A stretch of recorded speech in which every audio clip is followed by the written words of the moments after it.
sobra. Sa kuwabi kang tindahan ni palit kahapon akong gigitimanan. Gibinlan ako nimo kay mangayo ko kita kani akong balunan, ready na kay na. Wow ka ba lang mo ani day ka mads? Nahurot na ng biriglit.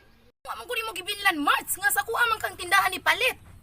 Ako ang tindahan, ang patakaran ako ug sa kuha ka ni palit ug unsay mo lutuon, binlan jud ko nimo para ako Ana na.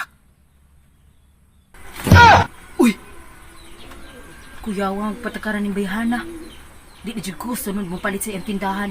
Pahala na siya.